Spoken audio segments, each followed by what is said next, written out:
सकट चौथ माघ कृष्ण चतुर्थी को सकट का त्योहार मनाया जाता है। इस दिन संकट हरण गणपति गणेश जी की पूजन होता है। इस व्रत को करने से सभी कष्ट दूर हो जाते हैं और समस्त इच्छाओं व कामनाओं की पूर्ति होती है।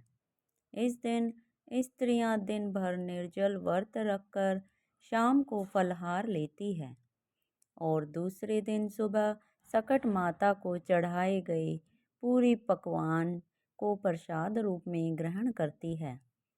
तिल को भूनकर गुड़ के साथ कूट लिया जाता है।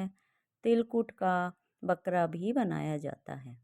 उसकी पूजा करके घर का कोई कच्चा बच्चा तिलकुट के बकरे की गर्दन काट देता है। सबको इसका प्रसाद दिया जाता है। पूजा के बाद कथा सुनते हैं। सकट चौथ व्रत कथा। किसी नगर में एक कुम्हार रहता था। एक बार उसने बर्तन बनाकर आवा लगाया तो आवा पका ही नहीं। हार कर वह राजा के पास जाकर प्रार्थना करने लगा।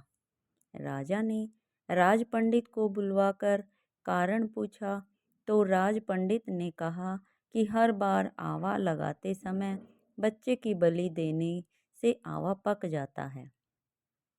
तब राजा का आदेश हो गया। बलि आरंभ हुई। जिस परिवार की बारी होती वह परिवार अपने बच्चे में से एक बच्चे को बलि के लिए भेज देता। इसी तरह कुछ दिन बाद सकट के दिन एक बुढ़िया के लड़के की बारी आई। बुढ़िया के लिए वही जीवन का सहारा था। राजा आज्ञा कुछ नहीं देखी जाती। बुढ़िया बहुत सोच रही थी कि मेरा तो एक ही बेटा है, वह भी सकट के दिन मुझसे जुदा हो जाएगा। बुढ़िया ने लड़के को सकट की सुपारी और दूब का बीड़ा देकर कहा, बेटा भगवान का नाम लेकर आवे में बैठ जाना, सकट माता रक्षा करेगी। बालक आवे में बिठा दिया गया और बुढ़िया सकट माता के सामने बैठकर पूजा करने लगी।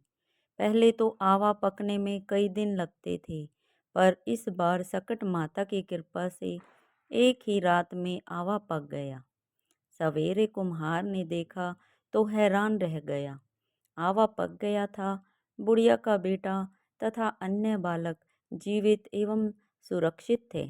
नगरवासियों ने सकट माता की महिमा स्वीकार की तथा लड़के को भी धन्य माना।